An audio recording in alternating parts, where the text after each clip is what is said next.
శ్రీమాత్రే నమ. ఈ వీడియోలో మనం ఏప్రిల్ 1వ తారీఖు నుంచి 24 ఏప్రిల్ మధ్యకాలంలో శుక్రగ్రహం మీనరాశిలోకి ప్రవేశించడం జరుగుతుంది. అంటే శుక్రుడు తన ఉచ్చ రాశిలోకి ప్రవేశించడం జరుగుతుంది. సో ఈ కారణం వల్ల ముఖ్యంగా స్త్రీ జాతకంలో అలాగే మగవారి జాతకంలో కూడా శుక్రుడు ఉన్నటువంటి స్థాయిని బట్టి, శుక్రుని యొక్క బలాన్ని బట్టి జాతకుడు జీవితంలో ఏ విధంగా సుఖాల్ని సౌకర్యాల్ని అనుభవించగలడు, అలాగే వైవాహిక జీవితంలో ఎంత సంతోషకరంగా ఆనందకరంగా ఉండగలడు, అలాగే జాతకుడి యొక్క స్త్రీ సంతానం ఏ విధంగా అభివృద్ధి చెందగలరు అన్న విషయాన్ని శుక్రుడి యొక్క జాతకంలో స్థితిని బట్టే తెలుసుకోవడం జరుగుతుంటుంది. జాతకుడు ఒక ఖరీదైనటువంటి వస్త్రాలు ధరించాలన్నా, ఒక మంచి వాహనంలో ప్రయాణించాలన్నా, లేదు సమయానికి వివాహం జరగాలన్నా, అలాగే ఆరోగ్యకరమైన భార్య లభించాలన్నా ఇవన్నీ కూడా శుక్రుడు జాతకంలోని స్థితిని బట్టి రావడం జరుగుతుంటుంది. ముఖ్యంగా స్త్రీ జాతకంలో శుక్రుడిని బట్టే వాళ్ళ యొక్క టోటల్ లైఫ్ ఆధారపడి ఉంటుంది. అంటే బాల్యంలో వాళ్ళు పుట్టినప్పుడు వారి యొక్క జీవన విధానం ఏ విధంగా సాగుతుంది, వాళ్ళ విద్య ఏ విధంగా నడుస్తుంది, అలాగే వివాహం ఏ సమయంలో జరుగుతుంది, అలాగే ఎవరితో జరుగుతుంది, వివాహం తర్వాత జీవితం ఏ విధంగా మారబోతుంది అన్న విషయంతో పాటు జాతకురాలు ఎంత మంచి నడవడిక క్యారెక్టరు కలిగి ఉంటారు, అలాగే వివాహం తర్వాత ఆ స్త్రీ అత్తమామలతో వాళ్ళ యొక్క బంధువులతో అంటే భర్త యొక్క బంధువులతో ఏ విధంగా నడుచుకుంటారు, తర్వాత ఆర్థిక స్థితి వివాహం తర్వాత ఏ విధంగా మారుతుంది, ఇవన్నీ కూడా స్త్రీ జాతకంలో శుక్రుడు ప్రముఖ పాత్ర వహించడం జరుగుతుంటుంది.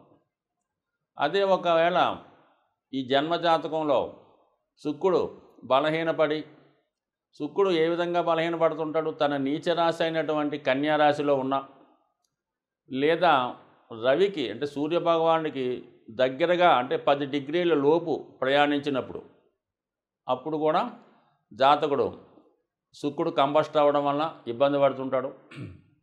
అలాగే శుక్రుడి నుంచి ఒక 43 డిగ్రీల 20 నిమిషాలు దూరం కన్నా ఎక్కువ ఉన్నప్పుడు కూడా శుక్రుడు తన బలహీనతని, తన బలాన్ని కోల్పోయి ఇవ్వవలసినటువంటి సుఖాన్ని ఇవ్వలేకపోతుంటాడు. సో ఏదైనా చాలా సెన్సిటివ్ గ్రహం ఇది మనకి శుక్రగ్రహం. సూర్యునికి దగ్గరగా ఉన్నా ఇబ్బంది పడతాడు, సూర్యునికి దూరం అయినా కూడా ఇబ్బంది పడడం జరుగుతుంటుంది.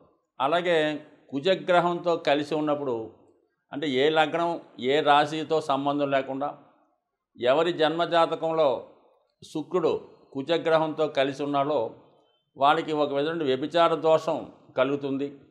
వాళ్ళు స్త్రీ యొక్క వ్యామోహం వలన కానీ, స్త్రీ బలహీనత వలన కానీ వాళ్ళ సంపదని కోల్పోవడం, వివాహ జీవితాన్ని నాశనం చేసుకోవడం జరుగుతుంటుంది. విచక్షణారహితంగా మరి వాళ్ళ యొక్క శృంగార జీవితాన్ని గడపడం వలన చివరికి ఆర్థిక పరంగా పతనం అవ్వడం జరుగుతూ ఉంటుంది.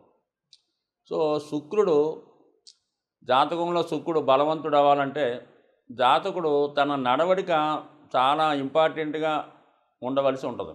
శుక్రుడు అంటే కొన్ని సందర్భాల్లో చాలా ప్రాంతాల్లో ఈ శుక్రవారం నాడు ధనాన్ని కూడా ఖర్చు పెట్టడానికి ఇష్టపడరు.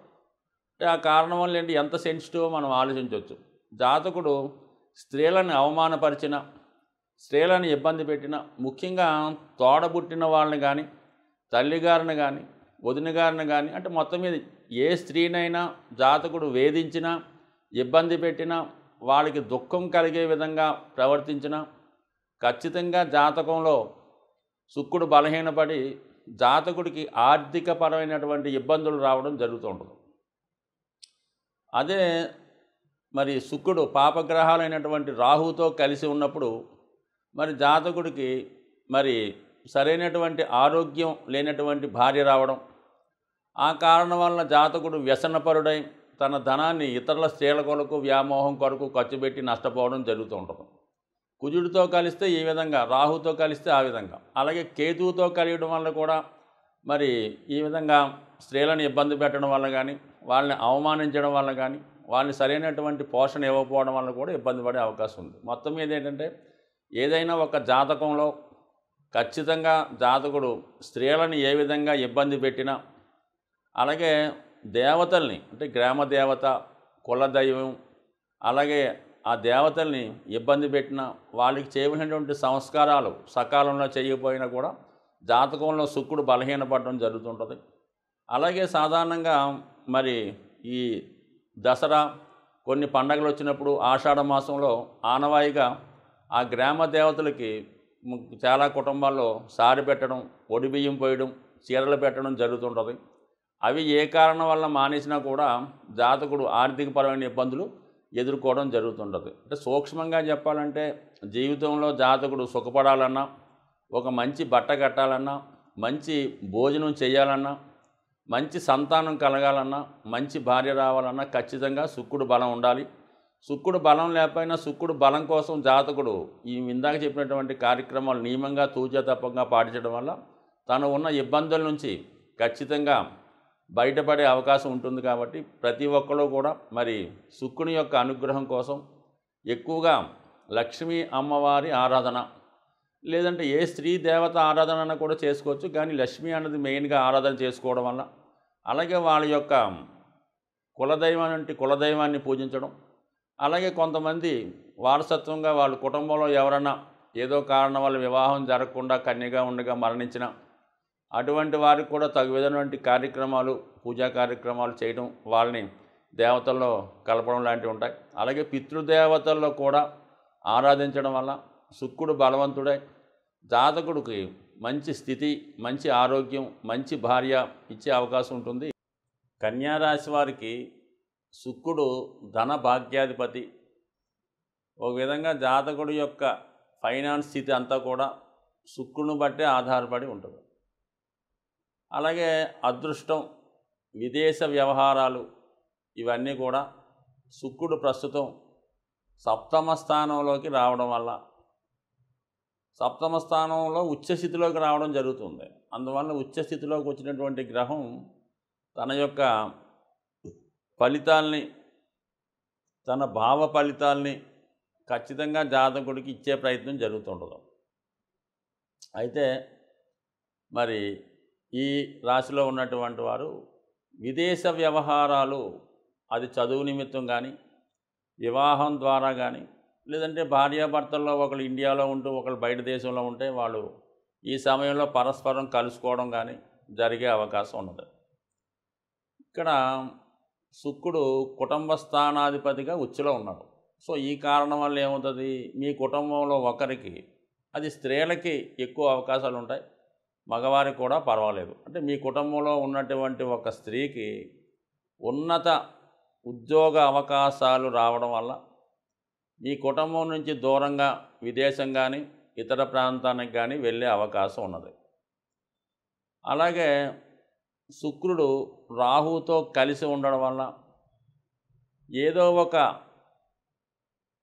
కుటుంబంలో ఉన్నటువంటి మీ వ్యక్తులు ఎవరన్నా రహస్యంగా ఏదన్నా వివాహం చేసుకోవడం కానీ, ఇతరులతో కలిసి ఏదన్నా సంప్రదింపులు జరగడం కానీ, అంటే మీకు వ్యక్తిగతంగా ఇష్టం లేకుండా కొన్ని నిర్ణయాలు, కొన్ని వివాహానికి సంబంధించినటువంటి నిర్ణయాలు తీసుకోవడం జరిగే సూచనలు జాతకంలో ఇండికేట్ చేస్తున్నాయి. ఎందుకంటే రాహు అక్కడ కలిసి ఉన్నాడు. శుక్రుడు కుటుంబ స్థానాధిపతి 7వ స్థానంలో ఉన్నప్పుడు కూడా తన స్థానం నుంచి 6వ స్థానంలో ఉన్నాడు. కాబట్టి కంపల్సరీగా ఏదో ఒక విషయంలో మీ నిర్ణయం తీసుకోకుండా రహస్య కార్యకలాపాలు జరిగే సూచనలు ఉన్నాయి. అలాగే వ్యాపార వర్గంలో ఉన్నవాళ్ళు కూడా మరి కొంతవరకు మరి మీ యొక్క వ్యాపార భాగస్తుల నుంచి, అంటే వ్యాపార భాగస్తులు విడిపోవడం కానీ, మీకు వ్యతిరేకంగా ఏదైనా నిర్ణయం తీసుకొని మిమ్మల్ని భాగస్వామ్యం నుంచి తప్పించడం కానీ, మీకు రావాల్సినటువంటి లాభాలు రాకుండా వాళ్ళు ఏదైనా కుట్ర ద్వారా వాళ్ళు పంచుకోవడం కానీ, అనుభవించడం కానీ జరిగే సూచనలు ఉన్నాయి. సో ఇది జాగ్రత్తగా నిర్ణయం తీసుకోవడం మంచిది.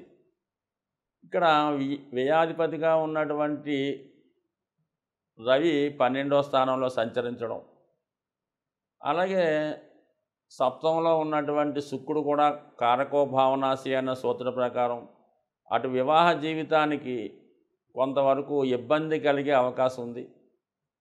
ఇతరుల యొక్క ప్రమేయంతో, అంటే అక్కడ రాహు ఉండడం వల్ల భార్యాభర్తల మధ్య విభేదాలు రావడం జరిగే అవకాశం ఉంది.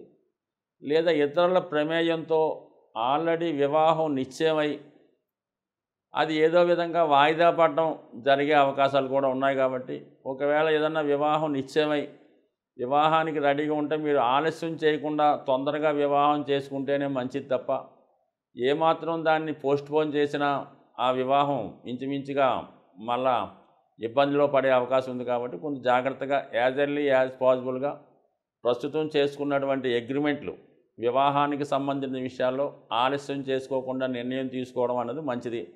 కాలయాపన జరిగే కొద్దీ మరి ఇవన్నీ కూడా తారుమారయ్యే సూచనలు ఉన్నాయి. కాబట్టి జాగ్రత్తగా నిర్ణయం తీసుకోండి.